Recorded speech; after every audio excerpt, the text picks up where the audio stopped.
இதற்கு முன்னாடி நிர்வகிச்ச நிர்வாகிகளுடைய செயல்பாடுகள் சரிவர இல்லை அப்படின்னு சொல்லுவாங்க. அப்படி நீ எப்பவுமே இப்படி குறுக்க கேள்வி கேட்டால் பதில் சொல்ல முடியாது தம்பி. நல்லதை நினைச்சு நம்ம போய்கிட்டு இருக்கிறோம். நல்லது பண்ணுவோம் அப்படின்னு சொல்லும்போது நீ பின்னாடி ஏன் போற? குறுக்க பத்தியா கேள்வி கேட்க, புரியுதா? நல்லது பண்ண போறோம் நாங்க. இப்ப நடிகர்களோட இணக்கமா உட்காந்து பேசுவோம். அவங்களும் தயாரிப்பாளர்களை தூக்கி எறிகிறவங்க.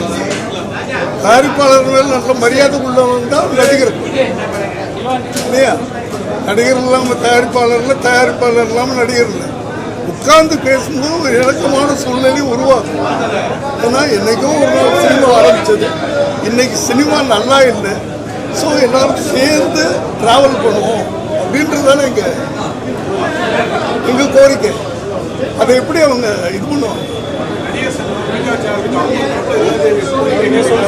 இப்ப அவர் சொன்னாரு நடிகர்கள் சம்பவத்தை குறைக்க போறீங்களான்னு கேட்கிறாரு. இல்லை, அது குறைக்கிறது இல்லை. ரெண்டு பேரும் சேர்ந்து படங்கள் பண்ணுவோம்.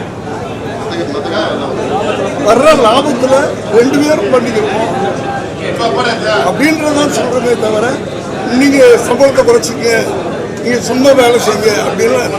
இதற்கு முன்னாடி நிர்வகிச்ச நிர்வாகிகளுடைய செயல்பாடுகள் சரிவர இல்லை அப்படின்னு சொல்லுவாங்க. அப்படி நீ எப்பவுமே இப்படி குறுக்க கேள்வி கேட்டால் பதில் சொல்ல முடியாது தம்பி. நல்லதை நினைச்சு நம்ம போய்கிட்டு இருக்கிறோம். நல்லது பண்ணுவோம் அப்படின்னு சொல்லும்போது நீ பின்னாடி ஏன் போற? குறுக்க பத்தியா கேள்வி கேட்க, புரியுதா? நல்லது பண்ண போறோம் நாங்க. இப்ப நடிகர்களோட இணக்கமா உட்காந்து பேசுவோம். அவங்களும் தயாரிப்பாளர்களை தூக்கி எறிகிறவங்க.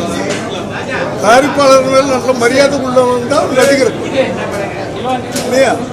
நடிகர் இல்லாமல் தயாரிப்பாளர்கள், தயாரிப்பாளர் இல்லாமல் நடிகர் இல்லை. உட்கார்ந்து பேசும்போது ஒரு இணக்கமான சூழ்நிலை உருவாகும்.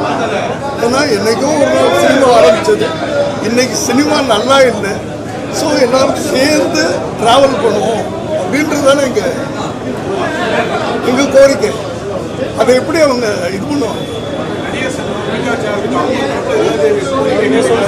இப்ப அவர் சொன்னாரு நடிகர்கள் சம்பவத்தை குறைக்க போறீங்களான்னு கேட்கிறாரு. இல்லை, அது குறைக்கிறது இல்லை.